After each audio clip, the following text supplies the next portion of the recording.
Hello friends, എല്ലാവർക്കും നമസ്കാരം. നിങ്ങളേവരും കാത്തിരിക്കുന്ന ഗൗതമിൻ്റെയും നന്ദയുടെയും ഇന്നത്തെ വിശേഷത്തിലേക്ക് എല്ലാ കൂട്ടുകാർക്കും സ്വാഗതം. ഒറിജിനൽ വിശേഷമായിട്ടാട്ടോ ഞാൻ എത്തിയിരിക്കുന്നത്. തുടങ്ങുമ്പോൾ തന്നെ കാണിക്കുന്ന നമ്മുടെ ഗൗതമിനെയാണ്. അങ്ങനെ ഗൗതം ആ ഒരു സത്യം തിരിച്ചറിഞ്ഞിരിക്കുന്നു. ഗൗതം മാത്രവുമല്ല, നമ്മുടെ ക്യാപ്റ്റൻ അഖിലയും അറിഞ്ഞിരിക്കുകയാണ് സൂരജ് മരണപ്പെട്ടു എന്ന്.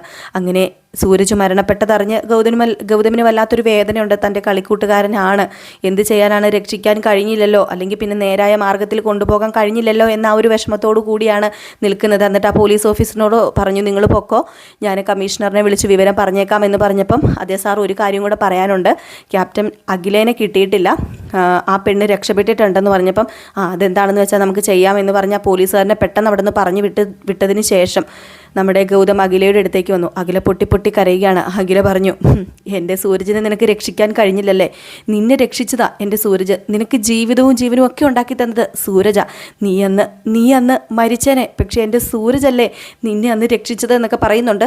അപ്പോൾ ഇവർ പണ്ടങ്ങാണ്ട് കളിച്ചുകൊണ്ടിരുന്നപ്പോഴത്തേക്കും കുളത്തിലങ്ങാണ്ട് വീണപ്പോഴത്തേക്കും സൂരജാണ് ഗൗതമിനെ രക്ഷിച്ചത്, ആ കാര്യമാണ് അഖില പറയുന്നത്.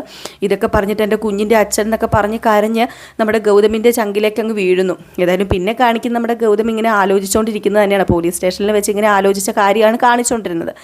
ഇതിനുശേഷം നമ്മുടെ ഗൗതം നേരെ ഹോസ്പിറ്റലിലേക്ക് ചെല്ലുന്നത് വേറെ ഒന്നുമല്ല, അവിടെ നമ്മുടെ അഖിലേനെ അഡ്മിറ്റ് ആക്കിയിട്ടുണ്ട്. അപ്പോൾ അവിടെ ചെന്ന് കഴിയുമ്പോഴത്തേക്ക് ഒരു സിസ്റ്റർ വന്നിട്ട് പറയുകയാണ്, അതേ, പേഷ്യൻറ്റിൻ്റെ എല്ലാ വിവരവും അടങ്ങുന്ന ഡോക്യുമെൻറ്റ്സ് ഞങ്ങൾക്ക് വേണം, അഭിരാമിയുടെ എല്ലാ ഡോക്യുമെൻറ്റ്സും വേണം, ഫയലൊക്കെ വേണം, പ്രഗ്നൻറ്റും കൂടെ ആണല്ലോ, അപ്പോൾ അതുകൊണ്ട് തന്നെ ഇതിന് മുമ്പ് ചികിത്സിച്ച ഫയലും എല്ലാം അത്യാവശ്യമാണ്, അത് ഉടൻ വേണമെന്ന് പറഞ്ഞപ്പോഴത്തേക്കും ഗൗതം വല്ലാത്തൊരവസ്ഥയിലാണ്. ഇതെവിടെ നിന്ന് ഒപ്പിക്കും, ഇതെങ്ങനെ ഒപ്പിക്കും എന്നൊന്നും ഗൗതമിന് അറിയില്ല. കാരണം ഈ ഒരു ഫയലൊന്നും ഗൗതമിൻ്റെ കയ്യിലില്ലല്ലോ. അതുമല്ല, ഫുൾ ഡീറ്റെയിൽസ് കൊടുക്കാനും പറ്റില്ല. ഫുൾ ഡീറ്റെയിൽസ് കൊടുത്തു കഴിഞ്ഞിട്ടുണ്ടെങ്കിൽ പോലീസ് തേടിയെത്തുന്നത് നന്നായിട്ട് ഗൗതമിന് അറിയാം. അങ്ങനെ ഗൗതം പറഞ്ഞു, അതെ, ചെറിയൊരു പ്രശ്നമുണ്ട്, അഭിരാമിയുടെ ബാഗ് നഷ്ടപ്പെട്ടു പോയി, അതിനകത്തായിരുന്നു എല്ലാം എന്ന് പറഞ്ഞപ്പോൾ, അയ്യോ സാറ്, ഇനിയിപ്പം ID പ്രൂഫ് തന്നെ വേണമല്ലോ, ഇനിയിപ്പോൾ എന്താ ചെയ്യുക, അതിനെന്താ ഇനിയിപ്പോൾ ഒരു മാർഗ്ഗം, അതില്ലാതെ ഞങ്ങൾക്ക് ഹോസ്പിറ്റലുകാർക്കൊന്നും ചെയ്യാൻ പറ്റില്ല എന്ന് പറഞ്ഞു. അങ്ങനെ കാര്യങ്ങളൊക്കെ ഇങ്ങനെ സംസാരിച്ച് കഴിഞ്ഞപ്പോഴത്തേക്കും ഗൗതം ഒരു പോലീസ് ഓഫീസറാണല്ലോ, ആ സ്ഥിതിക്ക് അവരെന്തെങ്കിലും ഒരു ഇത് ചെയ്തു കൊടുക്കാതെ ഇരിക്കില്ല. ഒരു പോലീസ് ഉദ്യോഗസ്ഥനെ ആ ഒരു റെസ്പെക്റ്റ് നൽകി തന്നെ ആ ഹോസ്പിറ്റലുകാർ നോക്കുകയുള്ളൂ. അപ്പോൾ അതുകൊണ്ട് തന്നെ കുറേ കാര്യങ്ങളൊക്കെ പറഞ്ഞു കഴിഞ്ഞപ്പോഴത്തേക്കും അവർ സമ്മതിച്ചു. അപ്പോഴത്തേക്ക് പെട്ടെന്നൊരു ഡോക്ടർ ഇറങ്ങി വന്നിട്ട് പറഞ്ഞു, അതെ, നിങ്ങളാണോ പേഷ്യൻറ്റിൻ്റെ കൂടെയുള്ള ആൾ? അതെ, അവരുടെ നില അത്രയ്ക്ക് നല്ലതല്ല, അവർക്ക് കുറച്ച് പ്രശ്നങ്ങളൊക്കെ ഉണ്ട്, പിന്നെ BP കുറച്ച് കൂടുതലാണ്, അത് വല്ലാണ്ടങ്ങ് കൂടി, പിന്നെ വേറൊരു പ്രശ്നം, നല്ല ബ്ലീഡിങ്ങും ഉണ്ടെന്ന് പറഞ്ഞു. അപ്പം ഗൗതം പറഞ്ഞു, അല്ല, എന്താ ചെയ്യേണ്ടത്, ഞാൻ എന്താ ചെയ്യേണ്ടത്, ഞാൻ ചെയ്യാൻ എന്തെങ്കിലും ഉണ്ടെങ്കിൽ പറഞ്ഞാൽ മതി, മെഡിസിൻ വല്ലതും മേടിക്കണോ? ഇപ്പം വേറെ ഒന്നും അല്ല ചെയ്യേണ്ടത്, BP നോർമൽ ആകാതെ ഞങ്ങൾക്കൊന്നും ചെയ്യാൻ പറ്റില്ല, എന്തോ ഒരു ചെറിയ ടെൻഷനുണ്ട് പുള്ളിക്കാരിക്ക്, അതുകൊണ്ട് ഞാൻ ഒബ്സർവേഷനിൽ വെച്ചിരിക്കുക, നാളെ ഏതായാലും എന്തെങ്കിലും നമുക്ക് പറയാൻ പറ്റത്തുള്ളൂ എന്ന് പറഞ്ഞു. എന്നിട്ട് പറഞ്ഞു, എനിക്കൊരു കാര്യം പറയാനുണ്ട്, ബ്ലീഡിങ് ഉണ്ടെന്ന് പറഞ്ഞല്ലോ, അതിന് ചിലപ്പം പല കാരണങ്ങളുണ്ടാകാം, ഒരു ഇന്ന കാരണമെന്ന് മാത്രമില്ല, എനിക്ക് പറയാനുള്ളത് ഒരു സ്കാനിങ്ങും കുറച്ച് ടെസ്റ്റുകളും ഒക്കെ ഉണ്ട്, അപ്പോൾ അതൊക്കെ ചെയ്യണം. അത് പിന്നെ സാർ എന്ത് വേണമെങ്കിലും ചെയ്യാം, ആമിക്കൊരു കുഴപ്പവും സംഭവിക്കരുത്, അത് മാത്രമേ എനിക്ക് പറയാനുള്ളൂ. എനിക്ക് പറ്റുന്നത് ഞാൻ നോക്കാം, ബാക്കിയൊക്കെ ഈശ്വരൻ്റെ കയ്യിലായെന്ന് പറഞ്ഞിട്ട് ഡോക്ടർ അങ്ങ് പോയി. ഏതായാലും ഗൗതം ആകെ പെട്ട് നിൽക്കുന്ന ഒരു അവസ്ഥയാണ് കേട്ടോ. വീണ്ടും അങ്ങോട്ടേക്ക് ഒരു നേഴ്സ് വന്നിട്ട് പറഞ്ഞു, അതെ, ഞാൻ പറഞ്ഞല്ലോ പ്രൂഫിൻ്റെ ഒക്കെ കാര്യം, അതില്ലാതെ പറ്റുമെന്ന് തോന്നുന്നില്ല സാറെന്ന് പറഞ്ഞപ്പോഴത്തേക്കും ഗൗതം പറയുന്നുണ്ട്, ഞാനൊരു പോലീസ് ഉദ്യോഗസ്ഥനാണ്, അറിയാലോ, നിങ്ങൾക്ക് വേറെ എന്ത് പ്രൂഫ് തരാനും, ഞാൻ എൻ്റെ പ്രൂഫ് തരാം എന്നിങ്ങനെ പറഞ്ഞു. അപ്പോഴത്തേക്കും, സാർ, ഞാനൊന്ന് നോക്കട്ടെ, ഏതായാലും ഒരു കാര്യം ചെയ്യണം, കുറച്ച് ഡീറ്റെയിൽസ് എടുക്കാനുണ്ട്, പിന്നെ കുറച്ച് ബില്ലും അടയ്ക്കാനുണ്ട്, ആ ബിൽ സെക്ഷനിൽ പോയിട്ട് പേര് പറഞ്ഞാൽ മതി, അഭിരാമി ഗൗതം എന്ന് പറഞ്ഞാൽ മതി എന്ന് പറയും. ഇപ്പം പെട്ടെന്ന്, അഭിരാമി ഗൗതമോ? അല്ല സാർ, സാറ് ഈ അഭിരാമിയുടെ ഭർത്താവല്ലേ? അപ്പോഴത്തേക്ക് എന്താ പറയേണ്ടതെന്ന് നമ്മുടെ ഗൗതമിന് അറിയില്ല. പിന്നെ ഗൗതമിന് വേറൊരു രക്ഷയില്ല. ഗൗതം മനസ്സിൽ പെട്ടെന്ന് വിചാരിക്കുകയാണ്, എങ്കിൽ പിന്നെ അങ്ങനെ ഇരിക്കട്ടെ, അപ്പോൾ ആർക്ക് സംശയം തോന്നാതെ ഇരിക്കുമല്ലോ എന്ന് ഓർത്തിട്ട്, ശരി, അഭിരാമി ഗൗതം തന്നെയായെന്ന് പറഞ്ഞു. അപ്പോഴത്തേക്ക് നേഴ്സ് അങ്ങ് പോവുകയും ചെയ്തു. ഇതിന് ശേഷം നമ്മുടെ ഗൗതമിനെ തന്നെ കാണിക്കുകയാണ്. ഗൗതം നേരെ റൂമിൽ ചെന്ന് കഴിഞ്ഞിട്ട് ഇങ്ങനെ ഫ്രഷൊക്കെ ആയിട്ട് ഇരുന്നപ്പോഴത്തേക്കുമാണ് പെട്ടെന്ന് കണ്ണാടിക്കകത്ത് നമ്മുടെ ഗൗതമിൻ്റെ പ്രതിരൂപം തന്നെ വന്നിട്ട്, നിന്നെക്കുറിച്ച് ഓർക്കുമ്പം എനിക്കുണ്ടല്ലോ ലജ്ജ തോന്നുക ഗൗതം എന്ന് പറയുന്നു. അപ്പോൾ പെട്ടെന്ന് ഗൗതം കണ്ണാടിയിൽ ഒന്നും കൂടെ നോക്കിയപ്പോൾ പോലീസ് വേഷത്തിൽ ഗൗതം തന്നെ നിൽക്കുകയാണ് കണ്ണാടിക്കുള്ളിലകത്ത്, അതായത് പ്രതിരൂപം എന്നൊക്കെ പറയുന്നില്ലേ, അങ്ങനെ നമ്മുടെ ഗൗതമിനോട് പറഞ്ഞു, ഒരിക്കലും നീ ചെയ്യേണ്ട കാര്യമല്ല ഇത്, നിന്റെ യൂണിഫോമിനെ അപമാനിക്കുന്നതാണ് നീ ഇപ്പം കാണിച്ചുകൊണ്ടിരിക്കുന്നത്, ഒരു പ്രതിയെ സംരക്ഷിക്കുക എന്നത് ഏറ്റവും നിലവാരം കുറഞ്ഞൊരു കാര്യം തന്നെയാണ്. ഒരു പോലീസ് ഉദ്യോഗസ്ഥൻ ഒരിക്കലും ചെയ്യാത്ത കാര്യമാണ് നീ ഇപ്പൊ ചെയ്തുകൊണ്ടിരിക്കുന്നത്. നീ ഓർത്ത് നോക്കിക്കേ, നീ ചെയ്യുന്നത് തെറ്റാണോ ശരിയാണോ നീ ഒന്ന് ചിന്തിച്ചു നോക്കിക്കേ.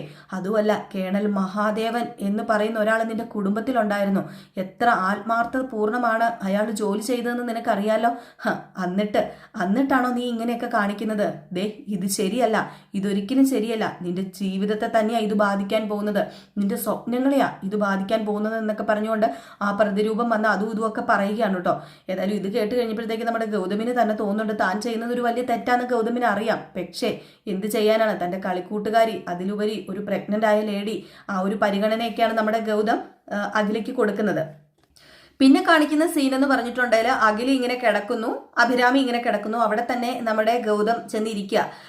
അപ്പോഴത്തേക്കും നമ്മുടെ അഭിരാമിക്ക് കുറച്ച് ബോധമൊക്കെ തെളിഞ്ഞു. അപ്പം ആമി എന്നിങ്ങനെ വിളിച്ചു. അപ്പം ആമി ചോദിച്ചു, അല്ല ഞാൻ മരിച്ചില്ലല്ലേ? ഇല്ല, നീ മരിച്ചില്ല, നീ ഇപ്പോൾ ഹോസ്പിറ്റലിലാണ് ഉള്ളത്. അല്ല, ഗൗതമാണോ എന്നെ ഇവിടെ കൊണ്ടുവന്നത്? അതെ, ഞാനാ നിന്നെ ഇവിടെ കൊണ്ടുവന്നത്. അതെ, നിനക്ക് കുറച്ച് BP ഒക്കെ കൂടി, അതുപോലെ തന്നെ വേറെ കുറെ പ്രശ്നങ്ങളൊക്കെ നിനക്കുണ്ട്, അതുകൊണ്ടാണ് ഞാൻ നിന്നെ ഇങ്ങോട്ടേക്ക് കൊണ്ടുവന്നതെന്ന് പറഞ്ഞു. അപ്പോൾ ഇത് പറഞ്ഞപ്പോഴത്തേക്കും വീണ്ടും കരയാൻ തുടങ്ങി. എന്നിട്ട് ആമി പറഞ്ഞു, എൻ്റെ സൂരജ് എന്ത് ചെയ്യേ? സൂരജിന്റെ കാര്യം നീ ഇനി പറയരുത്, സൂരജിന്റെ അത് കഴിഞ്ഞു എന്നിങ്ങനെ പറഞ്ഞപ്പം ഒന്നും കൂടെ വീണ്ടും ഞെട്ടലായി പോയിട്ടോ നമ്മുടെ അഖിലയ്ക്ക്, അഭിരാമിയുടെ സ്വന്തം ഭർത്താവ് തന്നെയാണല്ലോ. അപ്പൊ അതുകൊണ്ട് ആ ഒരു സങ്കടം ഉണ്ടല്ലോ. അങ്ങനെ വയറിലൊക്കെ കൈവച്ചിട്ട് നമ്മുടെ ആബി പറഞ്ഞു, ദേ ഞാനൊരു കാര്യം പറയട്ടെ, ദേ എൻ്റെ സൂരജ് എവിടെയാ? അവനെ എവിടെയാ നിങ്ങൾ മറവ് ചെയ്യുന്നത്? അതൊന്നും ഇപ്പം സംസാരിക്കണ്ട, ഇപ്പം സംസാരിക്കാനുള്ള സിറ്റുവേഷനിലല്ല ആമി, അതുകൊണ്ട് നീ അതൊന്നും ഓർക്കണ്ട. എനിക്ക് മനസ്സിലായി, എല്ലാം മനസ്സിലായി. അവൻ എന്നോട് പറഞ്ഞിരുന്നു ഏറ്റവും അവസാനം ഇങ്ങനെയൊക്കെ ഉണ്ടാവുള്ളെന്ന്. അതും ജീവനുണ്ടെങ്കിൽ മാത്രമേ ഇനി ഞങ്ങൾ തമ്മിൽ കാണത്തുള്ളെന്ന് അവനോട് പറഞ്ഞായിരുന്നു. അതുപോലെ തന്നെ ലാസ്റ്റ് സംഭവിച്ചല്ലോ. എൻ്റെ സൂരജ് എന്നെ വിട്ടു പോയല്ലോ എന്നൊക്കെ പറഞ്ഞ് വീണ്ടും ഇങ്ങനെ ഇമോഷണൽ ആവാണ്. അങ്ങനെ ഗൗതം പറഞ്ഞു, ഇതിൽ കൂടുതൽ എന്ത് പ്രതീക്ഷിക്കാനുള്ളത്? കുറ്റം നിങ്ങളുടെയല്ലേ? ആണോ? കുറ്റം ഞങ്ങളുടെയാണോ? അല്ല, ബാക്കി എല്ലാവരും പെർഫെക്റ്റ് ആയിരുന്നുവെങ്കിൽ ഞങ്ങൾക്ക് ഇങ്ങനെ സംഭവിക്കുമായിരുന്നോ? ഒരിക്കലും സംഭവിക്കില്ലായിരുന്നല്ലോ. ദേ ആമി, നീ ഒന്ന് മനസ്സിലാക്ക്, ഞാനൊരു പോലീസ് ഓഫീസറാ. നിങ്ങൾക്ക് വക്കാലത്ത് പറയലല്ല എൻ്റെ ജോലി.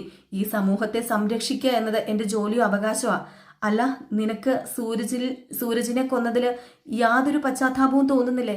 നിന്റെ സുഹൃത്തല്ലായിരുന്നു അവന്, നിന്റെ കളിക്കൂട്ടുകാരനല്ലായിരുന്നു അവന്, നിന്റെ എല്ലാം അല്ലായിരുന്നു അവന്, നിന്റെ അനിയനെ പോലെയല്ലേ നീ അവനെ കണ്ടത്?